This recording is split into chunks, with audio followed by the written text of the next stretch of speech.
Hey guys, the name is Jasper, and I know we're still in Christmas season stuff like that, but I wanted to bring something to your attention. So, what's happening right now is that Misamis Occidental is having this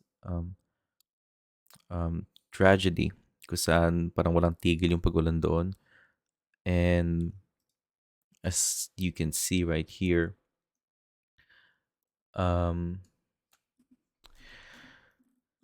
yeah, merong pagbaha na nangyayari doon. According to this right here, media sources are reporting flooding at multiple locations across Misamis Occidental after heavy rainfall. So a lot of people are probably losing their houses, losing their animals and stuff like that. Maraming nasira. And this is during the Christmas week, which sucks. Which sucks a lot. Um, this is still happening right now, I believe, and a lot of people became homeless. And I can relate to this because I am one of the people who survived Bagyong Ondoy back in September, I think 2019, stuff like that. Uh, I want to bring um this stuff to your attention because I feel like I have this kind of platform, and I just simply want to use it to, instead of sharing this stuff on Facebook, I will just use YouTube. And yeah, I will leave this link sa video description below. Pero here on Rappler, they were able to provide a ton of donation centers para sa mga biktima mismo ng Misamis Occidental Rainfall. So we got, of course, Angat Buhay, Association of General Academic Strand of the Philippines, stuff like that. I'm just going to leave this thing so that you guys can have your own choices of helping. There's a lot of stuff here, and I'm really thankful for Rappler for providing a list like this. And hey, Christmas, Christmas is called a time for miracles, and hopefully, you guys will be able to bring that kind of miracle to the victims of this flooding right here. And yeah, I'm back to the main video.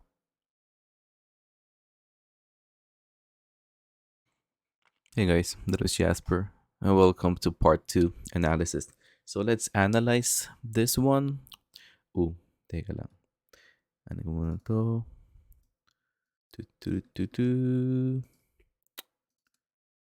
Okay. You know what? I think this is the Isabel's episode, and we're going to talk more about that later. Pero magsimula muna tayo dito sa scene ito. Basically, I would call this scene as the assurance scene. Assurance scene na one, ina-assure ni Maria Clara na ang tunay lang niyang papakasalan ay si Ibarra mismo. And she wanted to assure na she is not that interested with the Linares character, di ba? And of course, nag-assure din si Ibarra na, you know what, Maria Clara, talagang papakasalan na kita, ko-confirm ko na to, let's have an engagement happen. Something like that.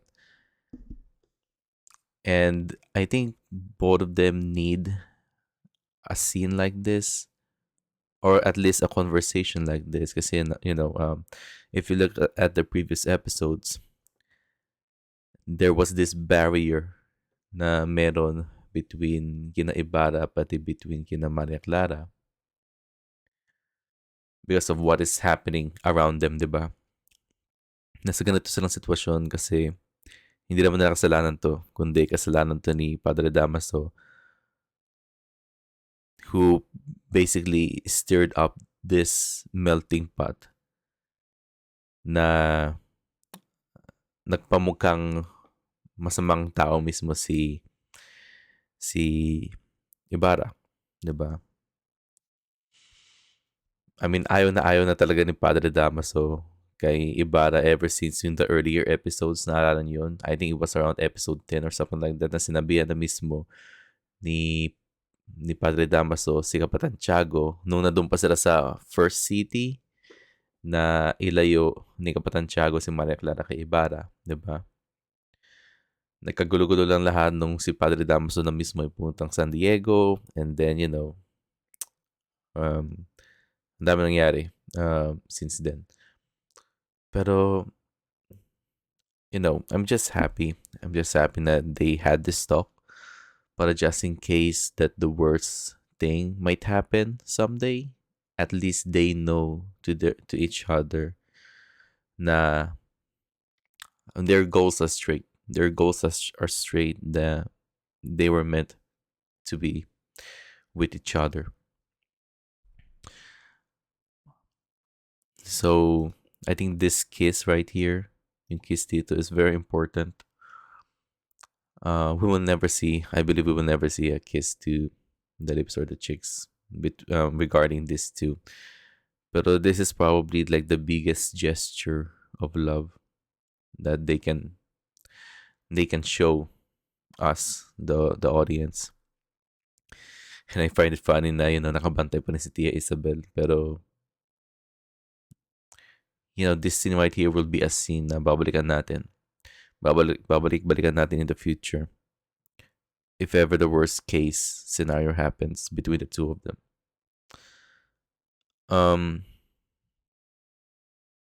So there's that.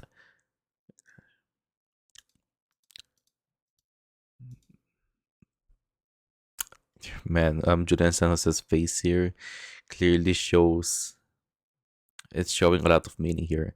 Not only that she's happy with what Ibarra is saying, but at the same time her face is full of kaba. She is completely nervous. She knows that she has to face this obstacle na it feels like mahirap talagang harapin. Especially when, the Catholic Church is involved. And involved din yung kanyang ama. Then, wow. Her face says a lot pagdating sa scene na to. She is not completely 100% confident na maging sila na dalawa ng Ibarra. Pero, at the same time, she also do know na she's treading dangerous waters. Especially when she's being with this someone na parang ayaw na ayaw mismo ni Padre Damaso. So, it is what it is. I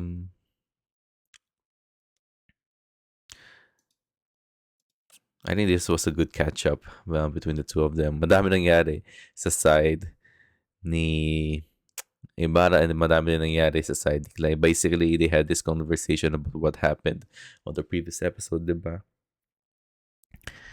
And I mean, I got nothing else to say about this one. Pero at least Clay had already been caught up about Ibarra's situation, especially with this Linares character and the fact na napahiya na naman ulit si Padre Damaso sa harapan nila.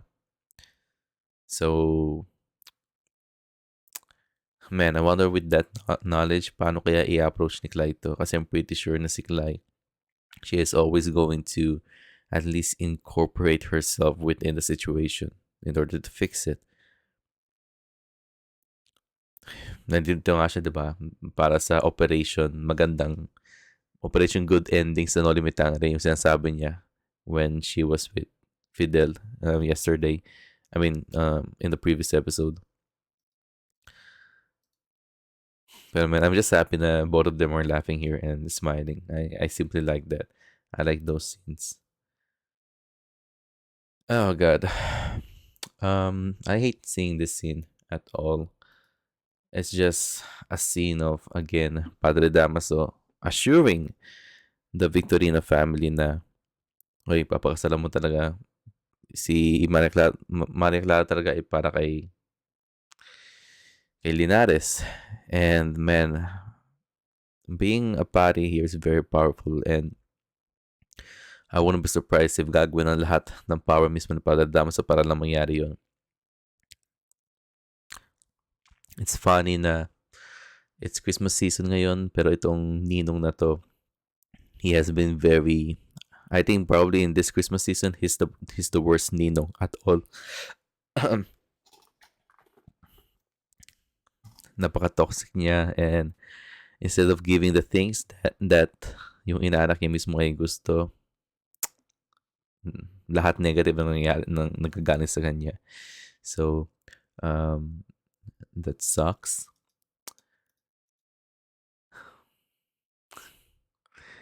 Um, yung ngiti dito ni Linares, talagang, oh my God, I hate seeing that guy.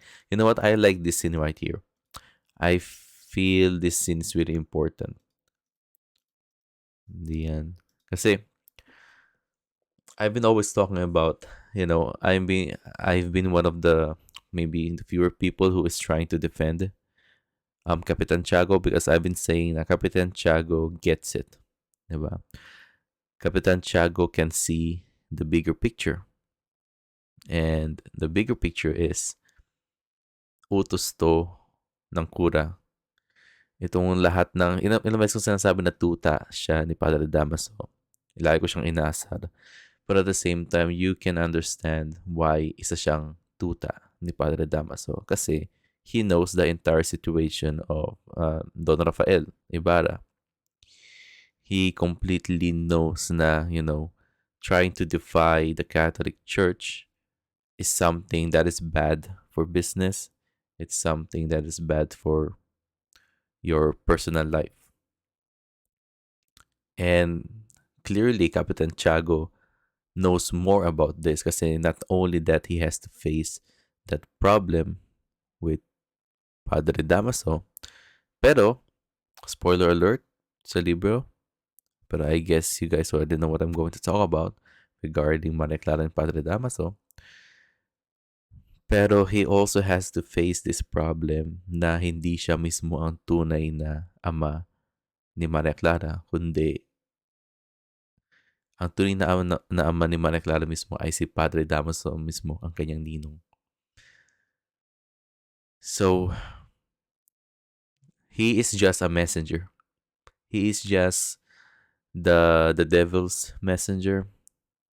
Kung ano yung utos ng tunay na ama ni Maria Clara, then he has to put his foot forward and incorporate that into Maria Clara's life. And he is stuck in this situation. Mahirap talaga yung sitwasyon na pinasukan niya. Like, super difficult. Kasi I do know at the same time he also respects Ibarra, pero again, just like what I said, he is stuck in this world na kung saan talagang he got no other choice but to choose the lesser evil, which is being um being in the side of Padre Damaso. Pero I'm happy that this scene was included para at least for the people who are still not getting it, why sunod-sunuran tong si Kapitan Tiago, at least he has this explanation, di ba? Na he was simply afraid of what happened to Don Rafael in the past. And that is something that he is trying to avoid. Di ba? Clearly, Ibarra already went past that. There might be bigger stakes and stakes that is lined up for Ibarra. Pero Kapitan Tiago is still trying to balance everything out. And again, I can't blame him. I can't blame him. Alam natin kung gaano ka-powerful yung mga parile during this time, and they're always scheming. They're always scheming. Um, you know, this is the catalyst to this scene right here was the catalyst to Padre Salvi finally um finally going finally choosing his trump card, 'di ba? Para gamitin yon to use it to his advantage. Pero I'm still not 100% sure kung ano yung kanyang plano, pero we're going to talk about that later. Um, let's move on to this. I like this, and I think this is the highlight of the episode itself. Tia Isabel's backstory. Um, kanina sinabi ko, I think, in the comment replies na may nag-mention na dapat si Fidel hindi lang nandyan to be Cly's love interest, pero dapat si Fidel ay meron ding backstory. In which I said na I completely agree with him, with the viewer's comment. Kasi, these are characters. And the story must always comes first, diba? I think it will benefit a character whenever we tell some kind of backstory about him. It doesn't have to be extravagant. It doesn't have to be a big thing. You don't have to dedicate an entire episode for someone's backstory. But we can do a backstory for Fidel just like how they did for Tia Isabel right here. Sa mga nakabasa ng libro, meron bang backstory si Tia Isabel? Sa libro, meron ba siyang backstory? If that is the case, please let me know about that.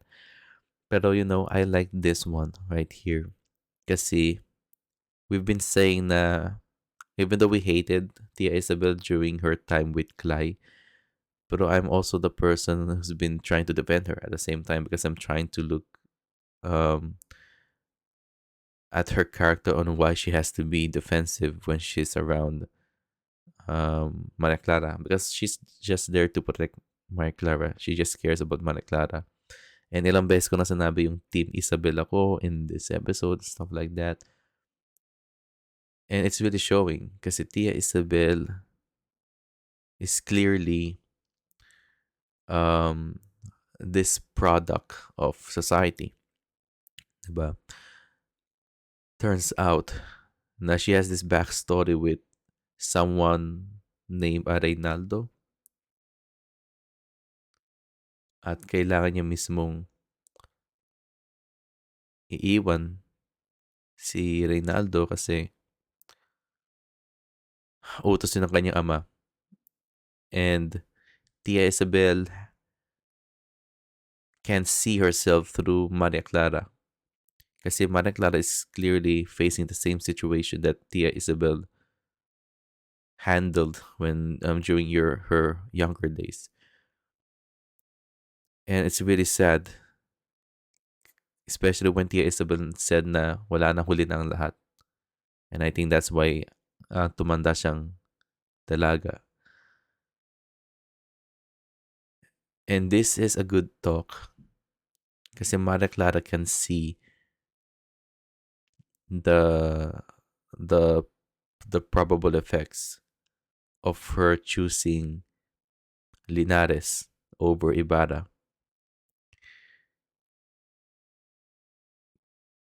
Kasi sinabi mismo Tia Isabel na, akala niya malilimutan niya si Reynaldo, pero by the end of the day, tumanda siya, she is still thinking about Reynaldo. She is still thinking about the what ifs. And the last thing that you want to do in this world is to think about the what ifs. Kasi we only live once, diba? We only live this one life. And we wanted this life to be something that you can be proud of when you're in your deathbed and when you try to reflect about your past, diba? So this has been an amazing scene for Tia Isabel. I think this is Tia Isabel's episode. It clearly shows how the amount of care that the writers are giving for each of the characters here. Kasi these characters right here, so Matangere, at least on this show, they are not cardboard cutouts, but which are flat, diba?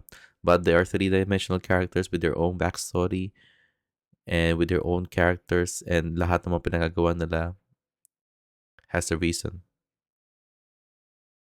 and all of those reasons were created due to their past actions, diba? And I'm just happy that Tia Isabel is always there for Maria Clara. She will always be Maria Clara's Obi-Wan. Um, she will always be her guardian. But hey, hopefully Maria Clara will take this advice from heart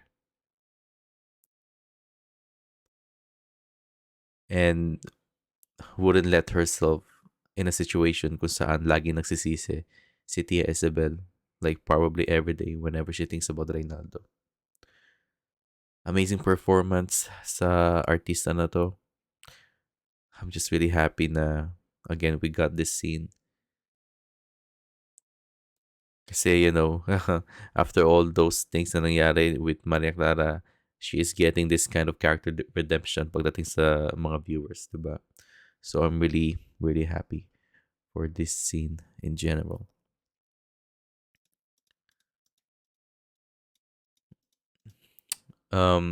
Here, this one, again, Padre Salvi is scheming. What else is new?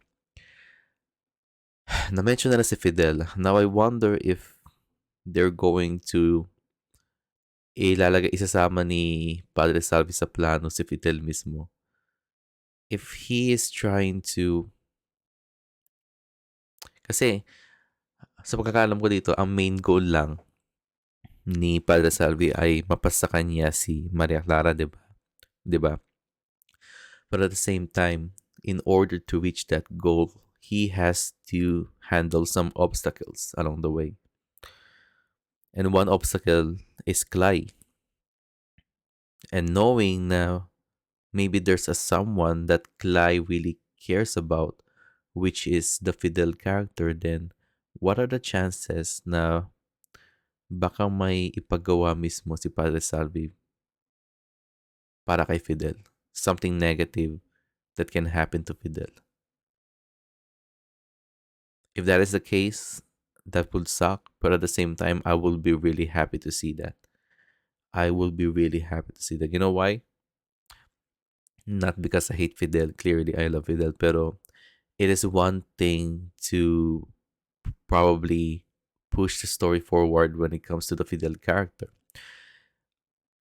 Gaya na sabi ko kanina, I would like to see a backstory for Fidel. But what if we don't use a backstory? What if we can push the Fidel character in a way kung saan mai-involve siya mismo sa mga plano ni Padre Salvi? Diba? Kasi, whenever we see the Fidel character, either he's always there to be with Clay, or whenever there's a huge event that is happening in the No Limitang series, lagi lang siyang nasa sideline, di ba? Pero it's understandable. It's understandable kasi hindi naman siya main character sa No Limitang mismo. Pero you wouldn't, you know,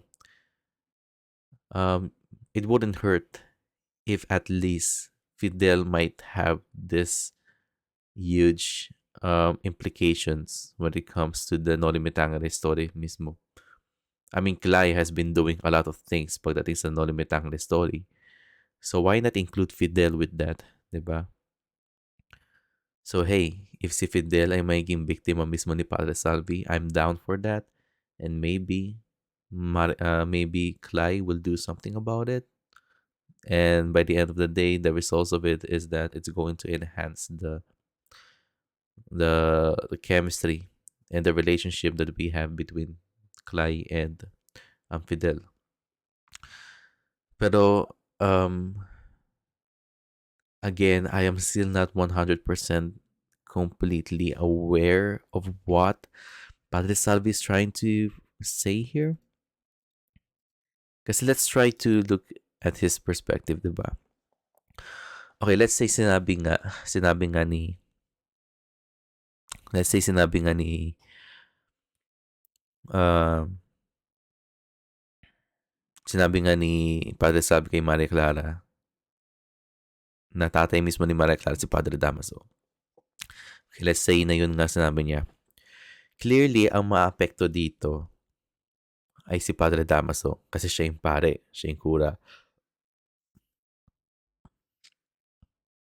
Kung ang goal niya mismo patumbahin si Padre Damaso, then that thing might work. That thing might work. Pero at the same time, if ginawa mo yon, matatanggal si Padre Damaso sa storya, di ba? In which, kung saan, tanggal na yung isang obstacle na hinaharap ni Ibarra mismo and Maria Clara. So, if ever ni-reveal ni Padre Salvi ito, at the same time, tinutulungan niya si tinutulungan niya si Ibarra, pati si Maria Clara, para magkatuluyan sila. Diba parang gano'n ang mangyayari? Diba? So, I don't know,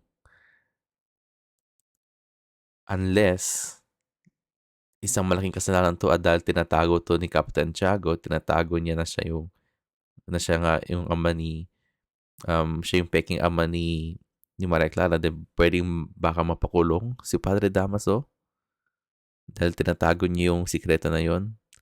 At hindi, si Kapitan Tiago, sorry, ang gulo. Kung tinatago ni Kapitan Tiago at alam ni Kapitan Tiago ang sikreto ni Padre Damaso, kapag sinabi ni Padre Salving katotohanan at kumalat to sa buong San Diego at nalaman to ng mga Guardia Civil, baka magulong si Padre Damaso at makukulong si Kapitan Tiago, and in this case, magiging lonely si Maria Clara kasi she still loves Padre Damaso by the end of the day, and she also loves Kapitan Tiago by the end of the day. And in times of loneliness, kung saan napaka-lonely ni Maria Clara, maybe that's where Padre Salve will come in and try to comfort her. I don't know. I still don't know like the biggest kung ano yung pinakaplano dito ni Padre Salvi. Clearly, wala na akong alam pagdating sa libro, pagdating sa chapter ng ganitong mga scheming ni Padre Salvi. Pero, you guys can help me out and let's talk about this thing in the comment section kung ano talaga yung pinakaplano ni Padre Salvi. Pero again, thank you for watching my analysis. Sorry for the delay. And yeah, you guys take care and God bless. Goodbye, you guys.